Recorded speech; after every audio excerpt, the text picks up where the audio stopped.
Let me ask you something that might change the way you look at your breakfast tomorrow morning. When you reach for fruit, and most men over 50 do because fruit feels like one of the safe, uncomplicated choices in a world of confusing nutrition advice, do you ever stop to consider what that specific fruit is doing to your hormones?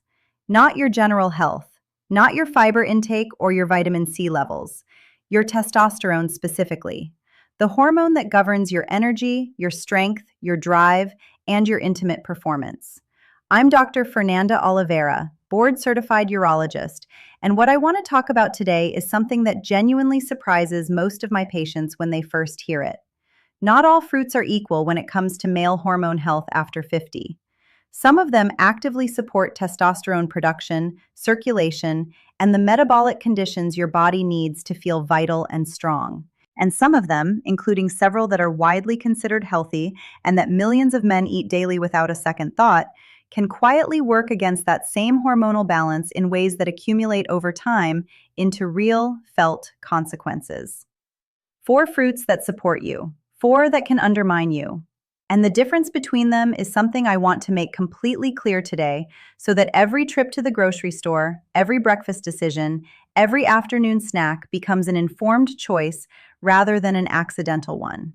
But before we get there, let me speak directly to something that I imagine many of the men watching this are carrying quietly. My dear friend, if you have been doing what you believe are the right things, eating reasonably well, staying away from obvious junk food, trying to take care of yourself, and you are still feeling tired, still noticing reduced drive and energy, still experiencing the gap between how you feel now and how you remember feeling 10 years ago, please hear me when I say this. There is absolutely no reason to feel embarrassed or confused by that. Millions of men just like you are living this exact experience after 50, and I see them in my practice every single day. Men who are genuinely trying. Men who are following advice that was well-intentioned but frustratingly incomplete. The nutrition advice most men receive is too generic. It doesn't account for the specific hormonal reality of a man's body after 50. And fruit is one of the places where that generic advice, eat more fruit, fruit is healthy, fruit is nature's candy, can actually lead men in a direction that is subtly counterproductive to the very thing they're trying to protect. Let me tell you about a patient of mine. A man in his early 60s, disciplined, health conscious, someone who had taken his well-being seriously his entire adult life. He came to me with the cluster of symptoms I hear described regularly: persistent fatigue that wasn't explained by his sleep, reduced physical energy, declining intimate performance, a flatness to his mornings that had been growing for about 3 years. He had assumed it was simply the natural arc of aging. But when we sat down and looked carefully at his daily diet, something stood out immediately. Grapes every afternoon, mango several mornings per week, a large glass of fruit juice with breakfast every single day because he'd read about the antioxidant benefits, and watermelon throughout the summer in generous portions because it felt light and hydrating and healthy. He was eating fruit constantly, and he was, without realizing it, delivering a consistent daily load of rapidly absorbed fructose to a metabolic system that, after 60, was no longer handling it the way it did at 35. The result was a pattern of blood sugar fluctuation and insulin response that was quietly and persistently working against his hormonal balance. When we made targeted changes, not removing fruit, but replacing certain fruits with others and adjusting the timing, he came back 6 weeks later describing noticeably steadier energy and a return of morning vitality that he'd assumed was simply gone. That is the conversation I want to have with you today. So let's build the foundation first, because understanding why this happens is what makes the practical guidance feel logical rather than arbitrary. After 50, the male body undergoes several interconnected changes that alter the way it responds to dietary sugar. Testosterone declines gradually but cumulatively. Insulin sensitivity decreases, meaning the body's cells become somewhat less efficient at responding to insulin's signal to absorb blood sugar, requiring more insulin to accomplish the same task. And the metabolic consequences of repeated insulin spikes become more significant than they were in earlier decades. Think of your metabolism at 50 as an engine that needs cleaner, more stable fuel than it did at 30. It's not a weaker engine, it's a more refined one. but it responds differently to the same inputs. And when those inputs consistently exceed what the system can handle efficiently, the consequences show up in places men don't always expect, including their testosterone levels. Here is the mechanism, and I want you to follow this because it connects everything. When you eat something that causes a rapid spike in blood sugar, which certain high glycemic fruits absolutely do, your pancreas releases a surge of insulin to manage it.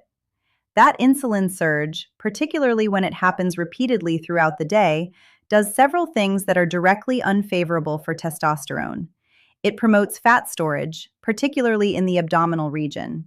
And adipose tissue, belly fat, contains an enzyme called aromatase that converts testosterone into estrogen. So the more belly fat accumulates, the more active aromatase becomes, and the more testosterone gets quietly converted away from the form your body needs it in. It's like having a slow leak in your fuel system. You keep filling the tank, but some of what you put in is being diverted before it ever reaches the engine.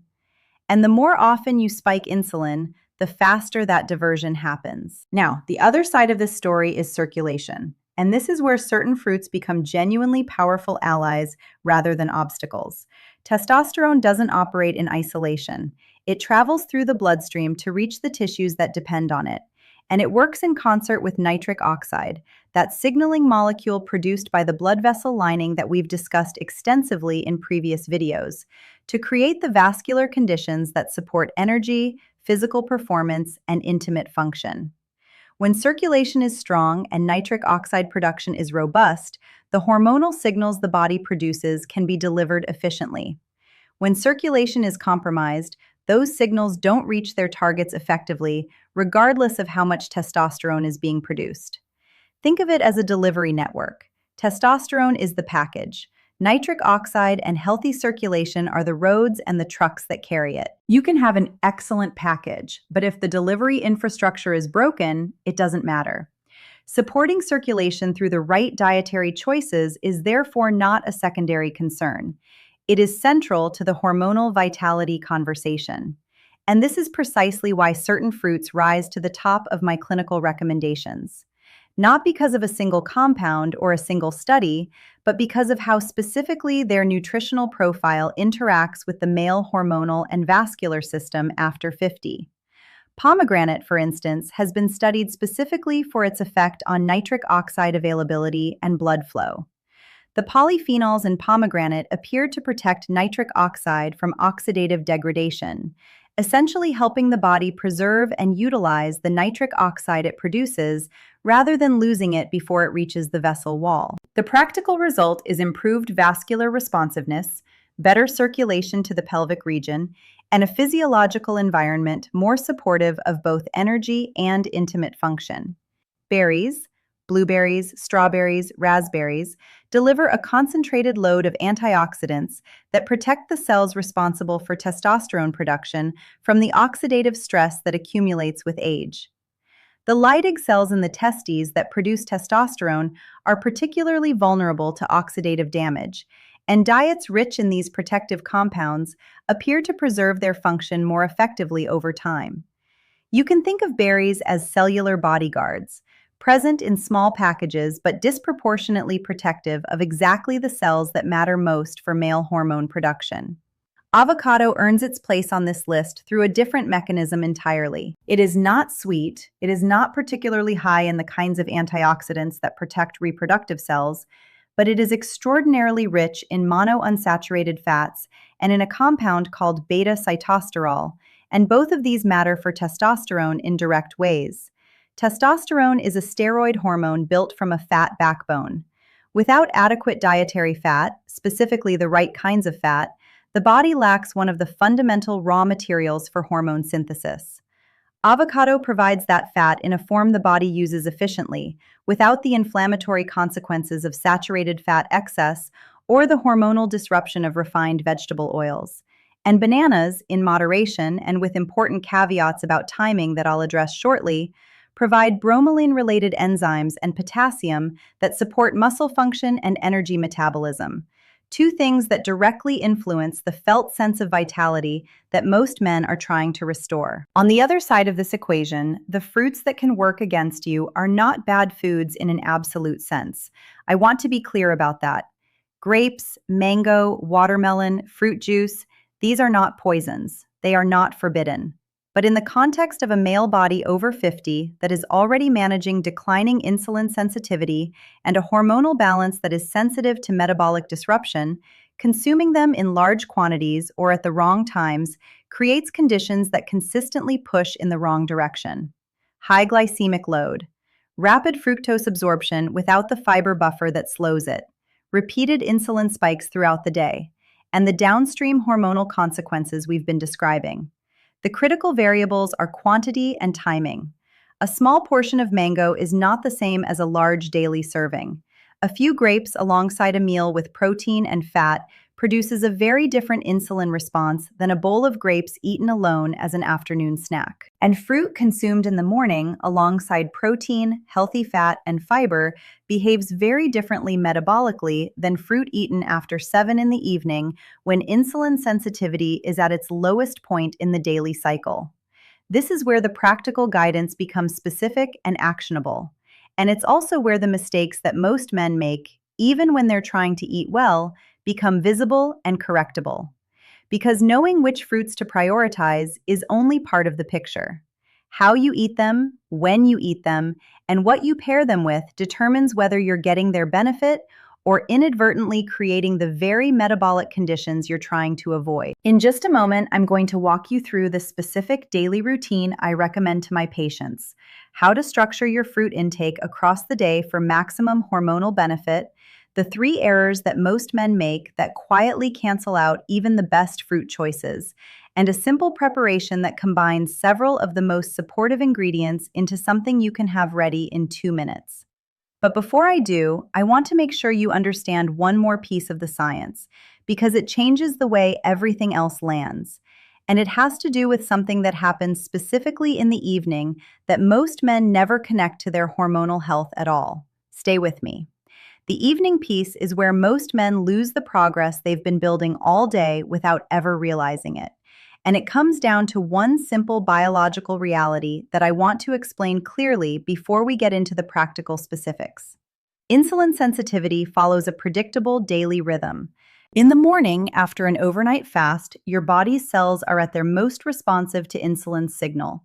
Blood sugar is managed efficiently. Nutrients are absorbed cleanly. The metabolic environment is favorable.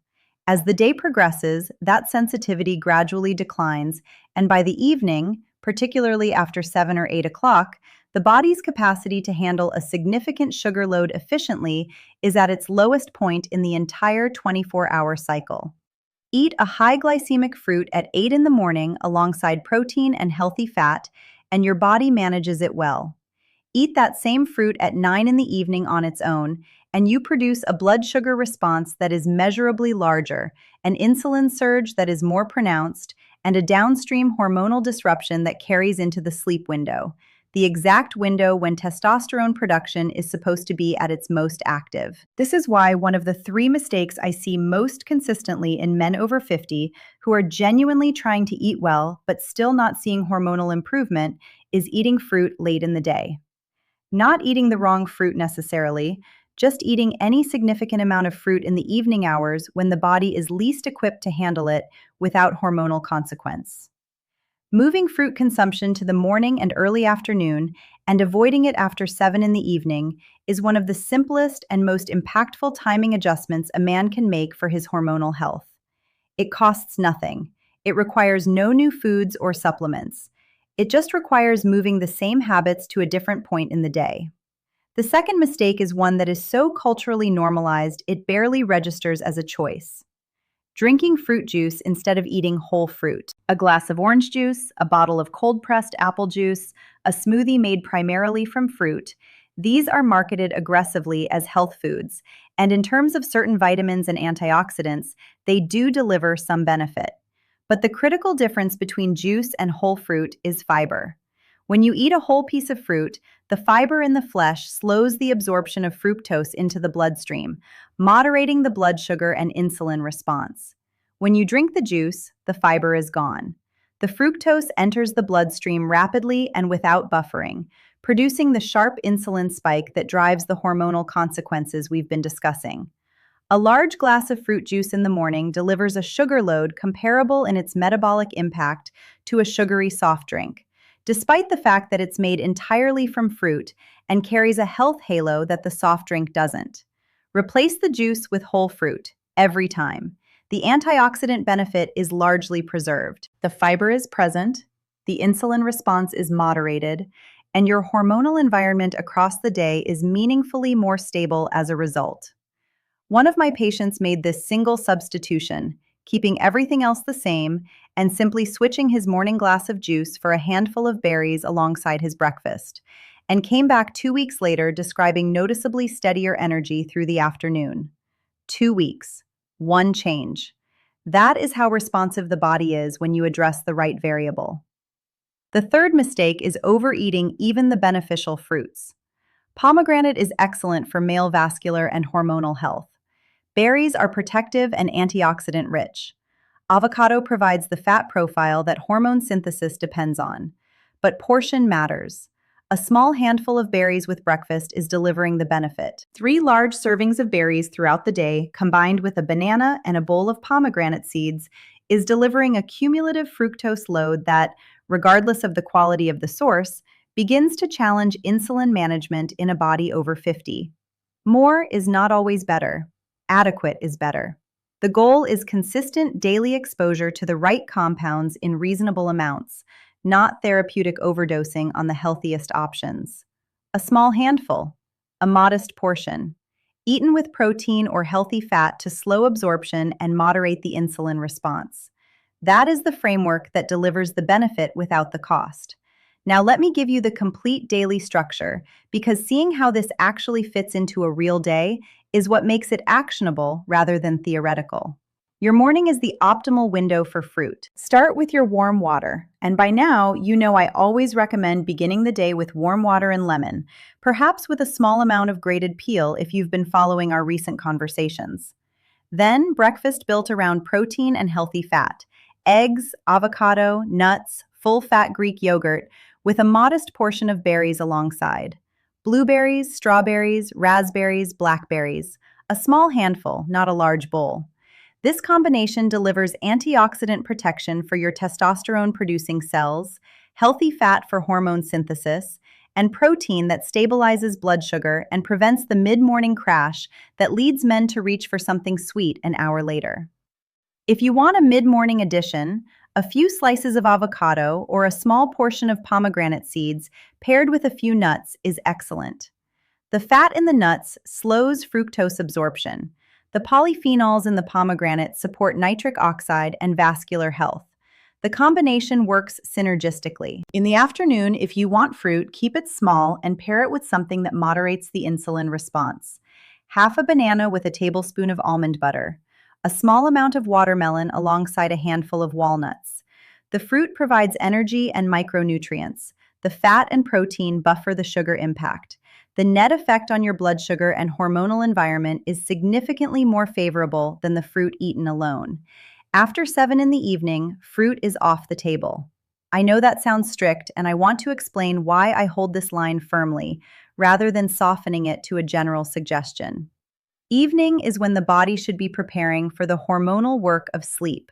Testosterone production, growth hormone release, vascular repair.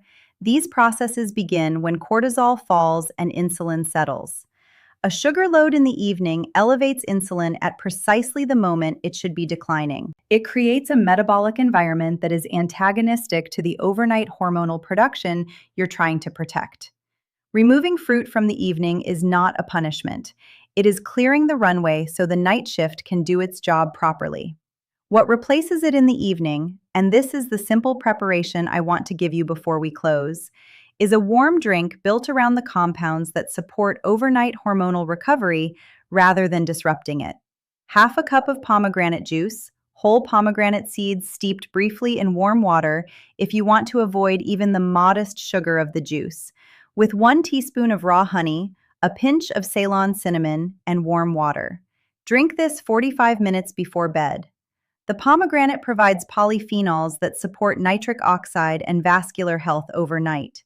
The raw honey provides the small liver glycogen buffer that prevents cortisol from spiking in the early morning hours. The cinnamon supports insulin sensitivity and metabolic stability during sleep, and the warm water itself encourages the parasympathetic relaxation that the hormonal production window depends on. This is not a complex protocol. It is a small, deliberate, biochemically informed evening ritual that takes 2 minutes to prepare and that works specifically within the overnight hormonal window rather than against it. Now, let me talk about what you can realistically expect when you begin making these changes, because I want you to have a timeline that is honest rather than inflated. In the first 1 to 2 weeks, the most noticeable change tends to be energy stability. The afternoon crashes that many men have accepted as inevitable begin to reduce. Blood sugar is more stable across the day. The metabolic swings that produce fatigue, brain fog, and irritability in the afternoon hours flatten out. Men often describe this as feeling more even, not dramatically more energetic, but consistently more functional and clear-headed through the day. By weeks 3 and 4, the hormonal improvements begin to manifest more tangibly. Mood tends to stabilize. Physical energy during exercise or movement feels more available. And many men begin noticing improvements in morning vitality and intimate drive. Not a sudden return of something lost, but a gradual reconnection with a version of themselves that had been muted by the cumulative metabolic stress of months or years of unintentionally disruptive food patterns. By weeks 5 through 8, for men who are consistent and who have also addressed the surrounding habits, sleep, movement, stress, the mineral deficiencies we've discussed, the improvements become genuinely significant. One of my patients, a man in his early 60s, who had made exactly the changes I've described today alongside the evening routine, came back after 6 weeks and said his wife had commented on the change in him before he had even mentioned it to her. She noticed his energy, she noticed his presence, she noticed something returning that she had missed and hadn't quite known how to name. That is the outcome that matters, not a laboratory value. A man fully present in his own life again. Your body is not broken, my friend. It is responding to the inputs it receives. And when those inputs change, when the metabolic disruption is removed and the right nutritional support is consistently provided, the response tends to be both meaningful and faster than most men expect.